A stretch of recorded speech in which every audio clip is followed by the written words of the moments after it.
దేవుని నామమునకు మహిమ కలుగునుగాక. ఈ ఉదయకాలము మీకందరికీ వందనాలు తెలియచేస్తున్నాను. ఈ దినము మిమ్ములను బలపరచు దేవుని మాట. మీకు యెహోవా ఆశీర్వాదము కలుగునుగాక. మొదటి సమూయేలు గ్రంథము 23వ అధ్యాయము 21వ వచనం.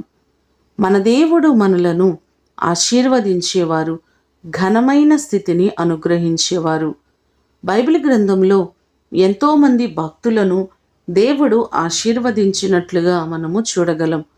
ద్వితీయోపదేశకాండము 7వ అధ్యాయము 14వ వచనంలో చూస్తే, సమస్త జనముల కంటే ఎక్కువగా నీవు ఆశీర్వదించబడదువు అనే మాటలు మనకు కనబడుతున్నాయి.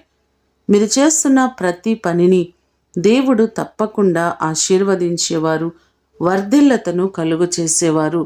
ఆశీర్వాదము లేక అప్పుల ఊబిలో నలిగిపోతున్న ప్రతి వారితో ప్రభువు ఈ మాట సెలవిచ్చుచున్నారు. దేవుని ఆశీర్వాదము మీ కుటుంబంలో నిలవరంగా ఉండాలని ప్రభువు ఆశ కలిగి ఉన్నారు. ఆయన తప్పకుండా మిమ్మలను ఆశీర్వదించేవారు. మీకున్న ఆర్థిక సమస్యలన్నిటి నుంచి విడిపించే గొప్ప దేవుడు ఆయన. ఈ మాటలు వింటున్న మిమ్మల్ందరినీ దేవుడు బహుగా దీవించి ఆశీర్వదించునుగాక. ప్రార్థన చేసుకుందాం.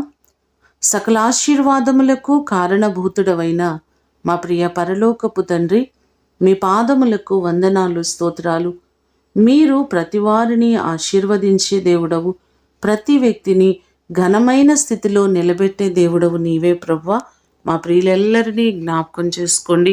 ఎవరు ఏ కొదువలతో ఆర్థికపరమైన ఇబ్బందుల్లో నలిగిపోతున్నారో వారందరినీ మీరు ఆశీర్వదించి, మీరు లేవనెత్తి ప్రతి వారిని సమృద్ధితో మీరు నింపండి. వారిని, వారి కుటుంబాలను దీవించి వారికున్న ప్రతి కొదువలు, కొరతలు తీర్చండి. వారి చేతుల కష్టార్జితమును దీవించండి.